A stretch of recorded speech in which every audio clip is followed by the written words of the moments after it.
हाँ, तो चलिए देखते हैं पार्ट 2। सोहन लाल द्विवेदी जी का उन्हें प्रणाम। क्या कहते हैं? जंजीरों में कसे हुए सीकचों के पार, जन्मभूमि जननी की करते जय जयकार।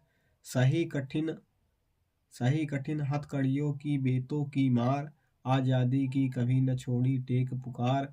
स्वार्थ लोभ यश कभी सका है जिन्हें न जीत, जो अपनी धुन के मत वाले मन के मीत। ढाने को साम्राज्यवाद की दृढ़ दीवार, बार बार बलिदान चढ़े प्राणों को वार। बंद बंद सीकचों में जो है अपने सरनाम, धीर वीर उन सत्पुरुषों को कोटि प्रणाम।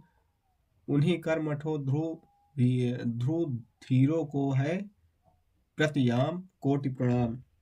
तो चलिए देखते हैं इसका अर्थ, इसकी व्याख्या देखते हैं। क्या कहते हैं? जंजीरों में कसे हुए सीकचों के पार, अर्थात इसके पहले हमने बताया कि सोहन लाल द्विवेदी जी कहते हैं जो हमारे देश के महापुरुष हैं, अर्थात जो महान पुरुष हैं जिन्होंने देश की स्वतंत्रता के लिए, देश को स्वतंत्र कराने के लिए अपने प्राणों की परवाह न करते हुए क्या दिया, अनेक यातनाओं को सहते हुए उन्होंने क्या दिया, बलिदान दे दिया है।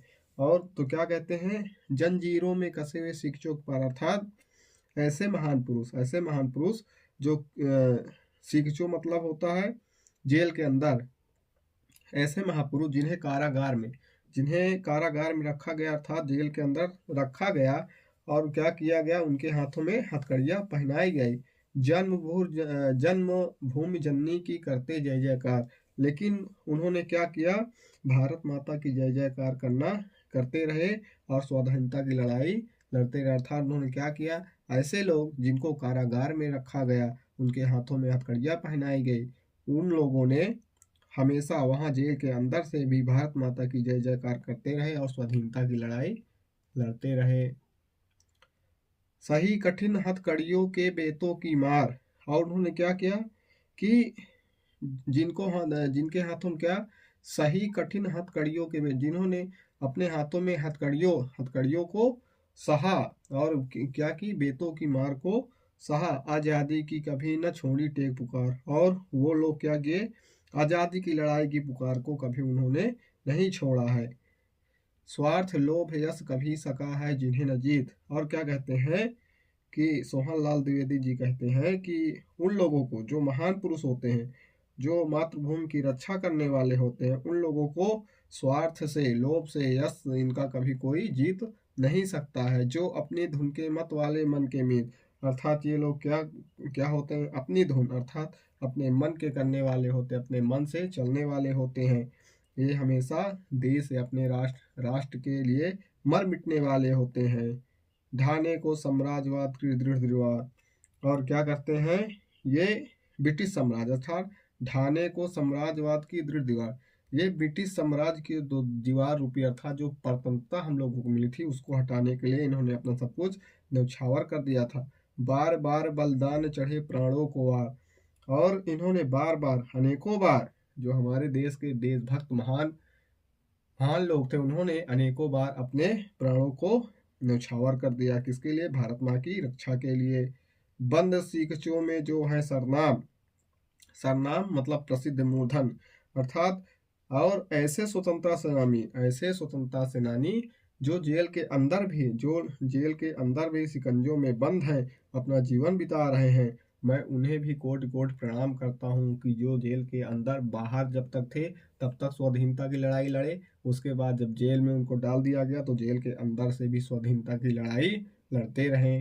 क्या कहते हैं सोहन लाल द्विवेदी जी, कहते हैं मैं उस महान वीर भक्तों को बार बार प्रणाम करता हूँ, जो फांसी के तख्तों पर जाते हैं झूम, जो हंसते हंसते झूली को लेते चूम, दीवारों में चुन जाते हैं जो मासूम, टेक न तत्ते पी जाते हैं विष का धूम। उस आगत को जो कि अनागत दिव्य भविष्य, जिनकी पावन ज्वाला में सब पाप हविष्य, सब स्वतंत्र सब सुखी यहाँ पर सुख विश्राम। नवयुग के उस नव प्रताप को कोटि प्रणाम, उन्हें प्रणाम। क्या कहते हैं कि नवयुग के उस नव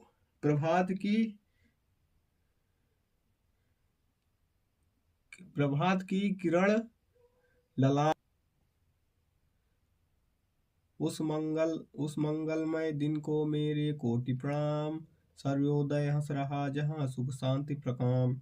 क्या कहते हैं, जो फांसी के तख्तों पर जाते हैं, क्या कहते हैं सोहनलाल द्विवेदी जी, मैं ऐसे साहसी देशभक्तों को बारंबार प्रणाम करता हूँ, महापुरुषों को बारंबार प्रणाम करता हूँ, जो प्रसन्नता पूर्वक क्या जो फांसी के तख्तों पर जाते हैं झूम, जो क्या कहते हैं प्रसन्नता पूर्वक फांसी के तख्तों पर चढ़कर जो हंसते हंसते सूली को लेते चुम, सूली मतलब फांसी, तो क्या करते हैं, मैं उन देशभक्तों, उन साहसी देशभक्तों को प्रणाम करता हूँ जो प्रसन्नता पूर्वक फांसी के तख्ते पर चढ़कर हंसते हंसते फांसी के फंदों को अर्थात सूली पर चढ़ जाते हैं, दीवारों में चुन जाते हैं जो मासूम। और ऐसे देशभक्त लोग जो जीते जी क्या करते थे, अंग्रेजी हुकूमत में लोगों को पकड़ करके जो उनके खिलाफ विद्रोह करता था उनको दीवारों पे चुनवा दिया। तो वही क्या करते हैं, मैं ऐसे महान पुरुषों को प्रणाम करता हूँ जो जीते जी दीवार में क्या किए गए, चुनवा दिए गए।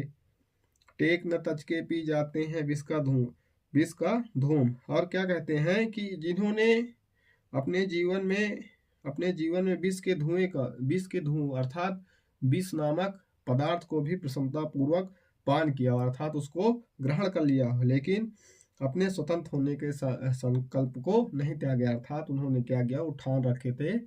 सोहनलाल द्विवेदी जी कहते हैं कि हमारे देश के जो महान पराक्रमी महासंग्रामी देशभक्त जो थे उन्होंने ठान रखा था कि हमको सिर्फ अंग्रेजों को यहाँ से भगाना है, उस आगत को जो कि अनागत दिव्य भविष्य। और क्या कहते हैं कि मैं उन महापुरुषों के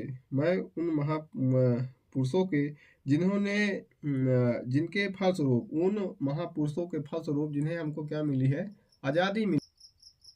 और क्या कहते हैं, हमने बताया कि यहाँ मतलब जितने भी महान पुरुष हैं, जितने महान योद्धा जिन्होंने आज़ादी में अपना सब कुछ न्यौछावर कर दिया है, तो क्या कहते हैं सोहनलाल द्विवेदी जी कि उस आगत को जो कि अनागत दिव्य भविष्य, क्या कहते हैं, उन महापुरुषों के दिव्य और मंगलकारी भविष्य भी उन्हीं के कारण प्राप्त। अर्थात आज जो हम लोग स्वतंत्रता से रह रहे हैं, ये सब किसके कारण रह रहे हैं धरती पर, उन महापुरुषों के कारण। क्या कहते हैं आगे कि जिनकी पावन ज्वाला में सब पाप हाविस मतलब होता है हवन सामग्री, अर्थात वो जो उन पुण्यात्माओं के द्वारा दिए गए बलिदान से जो पवित्र अग्नि में जलकर सभी पाप उनके क्या हो गए हैं, भस्म हो गए हैं। किस प्रकार भस्म हो गए हैं, जैसे यज्ञ की पवित्र अग्नि में हवन सामग्री भस्म हो जाती है। सब स्वतंत्र सब सुखी यहाँ पर सुख विश्राम।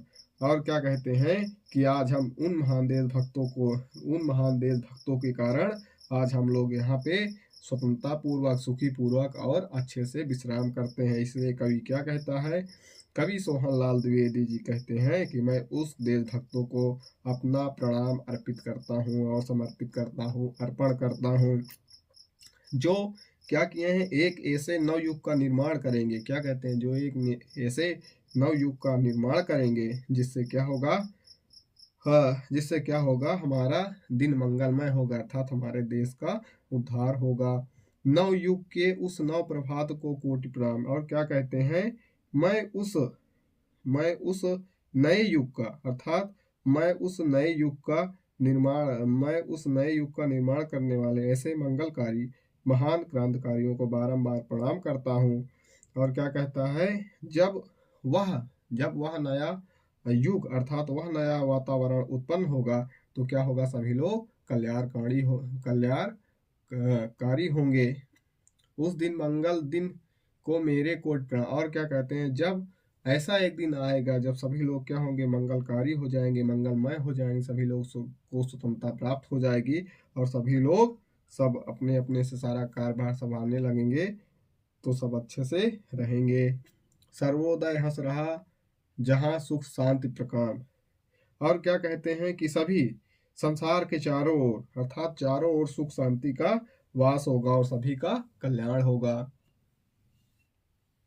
चलिए मिलते हैं नेक्स्ट पार्ट में।